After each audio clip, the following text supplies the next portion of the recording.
रिया भक्ति पवित्र कहानियां।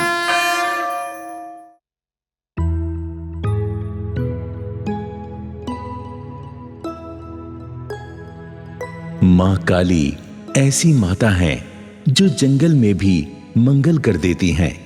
माता अपने भक्तों पर तो कृपा करती ही हैं, पर दुष्टों की भी मनोकामनाएं पूर्ण कर देती हैं।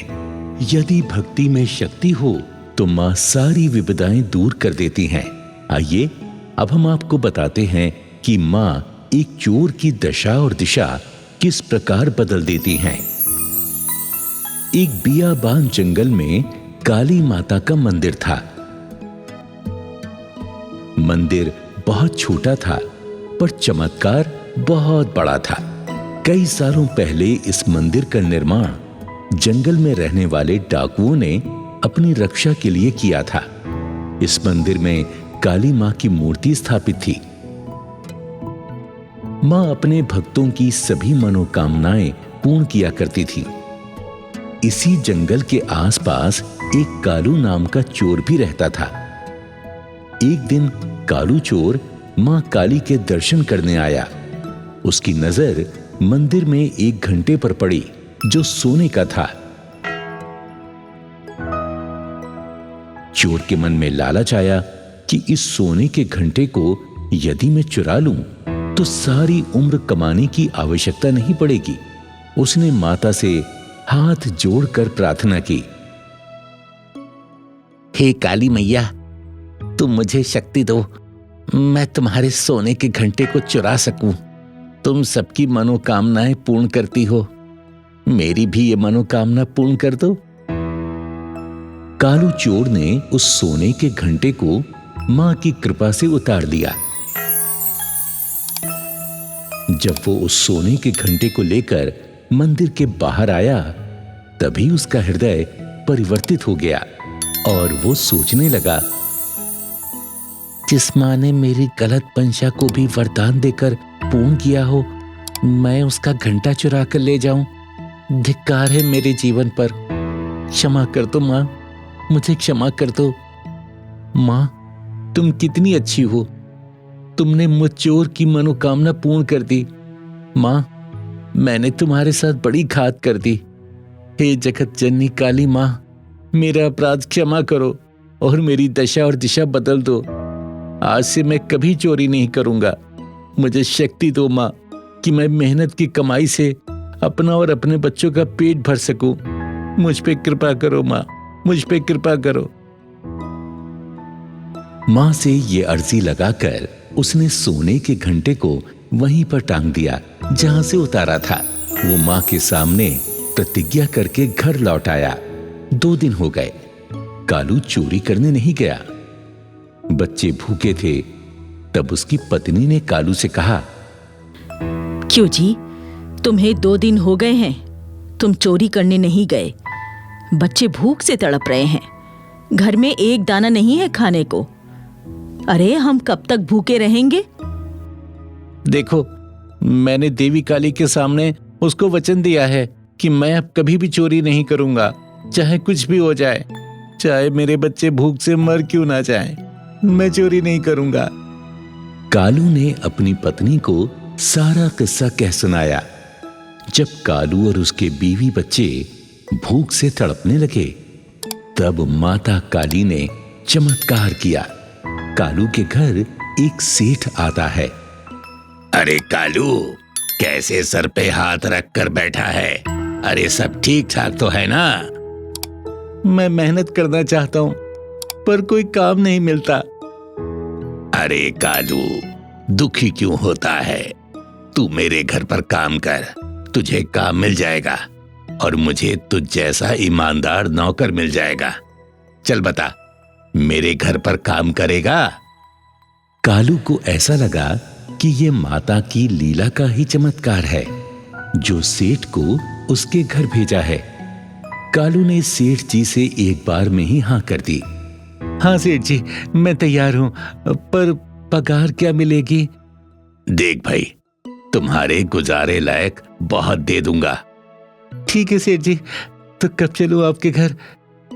अरे भाई, आज से, बल्कि अभी से ही। नेक काम में देरी क्यों हैं? ये लो कुछ पैसे हैं मेरे पास, तुम अपने बच्चों के खाने पीने का इंतजाम कर दो और फिर चलो मेरे साथ। कालू ने वो पैसे अपनी पत्नी को दे दिए और खुशी खुशी सेठ जी के साथ चला गया। कालू माँ काली का शुक्र मनाता है। भाई कालू, आज से मैं अपने घर की सारी जिम्मेदारी तुम्हें सौंपता हूँ। आज से सारा कामकाज तुम ही देखोगे। कालू सेठ का सारा काम बड़ी मेहनत से करता है। बगीचे में पानी रोज नियम से देता है। जो बगीचा कल तक सूखा था वो अब हरा भरा हो गया। बेटा कालू, तुम हमारा कितना ध्यान रखते हो। खाने पीने से लेकर हमारी सारी जरूरतों को पूरा करते हो। वैसे हमारे कोई संतान नहीं, पर तुम्हारे होते हुए हमें संतान की कमी महसूस नहीं होती। माँ जी, ये तो मेरा फर्ज है कि मैं आप लोगों की दिल से सेवा करूं। कुछ दिन बाद सेठानी बीमार हो गई तो कालू ने सेठानी की खूब सेवा की। सेठानी को टाइम से दवा देता, बिस्तर पर ही उसे खाना पीना देता। कालू की इस तरह सेवा देखकर सेठानी अपने पति से बोली,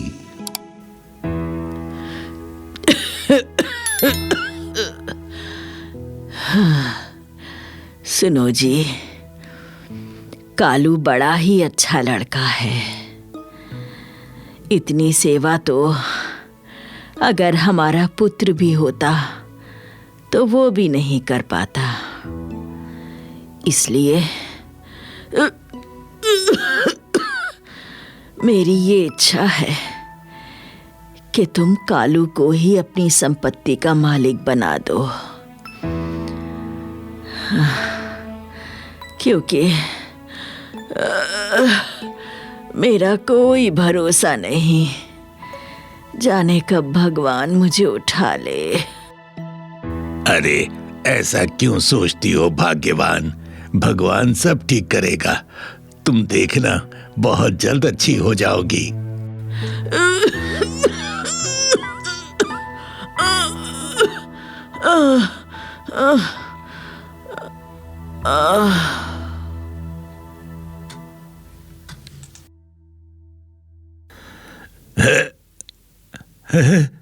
सेठानी, सेठानी,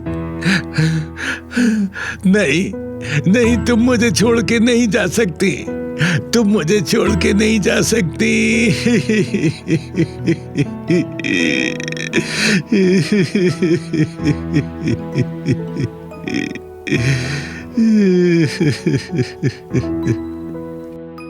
सेठ जी, आप इस तरह दुखी मत हो। ये तो भगवान की मर्जी है। जितना वो किसी को जीवन देता है, इंसान उतना ही जी पाता है। हिम्मत रखिए सेठ जी, हिम्मत रखिए। जो इस दुनिया में आया है उसको तो जाना ही है सेठ जी। आप दुखी ना हो सेठ जी, दुखी ना हो। एक दिन सेठ के मन में विचार आया। जैसे मेरी पत्नी चली गई, वैसे ही किसी दिन मैं भी इस दुनिया से चला जाऊंगा। मेरा कोई कुटुंब परिवार भी नहीं। मैं क्या करूं? मेरे बाद मेरा नाम लेने वाला भी कोई नहीं। ठीक है, लगता है अब अपनी पत्नी की इच्छा पूरी करने का समय आ गया। क्यों ना ये सारी संपत्ति मैं कालू को सौंप दूं, उसे ही इस पूरी संपत्ति का मालिक बना दूं। हाँ, ये ठीक रहेगा। मैं अपने वकील को बुलाता हूं। वकील साहब, मैं चाहता हूं कि मेरी सारी संपत्ति मैं कालू के नाम कर दूं। जीवन का कोई भरोसा नहीं। मेरी पत्नी भी मरने से पहले यही कह गई कि ये पूरी संपत्ति मैं कालू को ही दे दूं। दूसरे दिन सेठ ने कालू को बुलाया और कहा, बेटा, तुमने हमारी बहुत सेवा की है, इसलिए मैं चाहता हूं कि मेरी सारी संपत्ति अब तुम संभालो। सेठ जी, मैं तो आपका नौकर हूं, भला ये कैसे हो सकता है? मैं आपकी सारी संपत्ति का हकदार हो जाऊं? नहीं नहीं सेठ जी, ये ठीक नहीं है, ये नहीं हो सकता। मैं कैसे संभाल सकता हूं? नहीं सेठ जी। बेटा, मेरी कोई संतान नहीं, तुम ही मेरे पुत्र हो। और वैसे भी ये फैसला मेरा और मेरी पत्नी का है, जो हम पहले ही कर चुके हैं। बेटा, मेरी बात ना टालो, तुमने हमारी बहुत सेवा की है, इसलिए आज से ये सारी संपत्ति तुम्हारी है। मैंने वकील को अपनी वसीयत सौंप दी है। ना मत करो बेटा, ना मत करो। सेठ जी, मैं आपकी आंखों में आंसू नहीं देख सकता।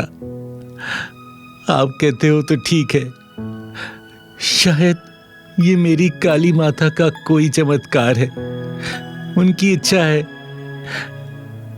आप कहते हो तो मैं इसे स्वीकार कर लेता हूं, स्वीकार कर लेता हूं मैं। अचानक सेठ की हालत बिगड़ जाती है और वो कालू से पानी मांगता है। कालू दौड़कर पानी ले आता है, सेठ को अपनी गोद में उठाकर उसे पानी पिलाता है। सेठ कालू की गोद में ही अपने प्राण त्याग देता है। कालू सेठ का अंतिम संस्कार करता है और अपने बीवी बच्चों को सेठ की हवेली में ले आता है। सभी चैन से रहने लगते हैं। काली मां की कृपा से एक चोर साहूकार बन जाता है। सत्य है, मां काली की महिमा अपरंपार है। जय महाकाली, जय महाकाली माई, तेरी सदा ही जय हो। काली मां सदा सबकी रक्षा करे।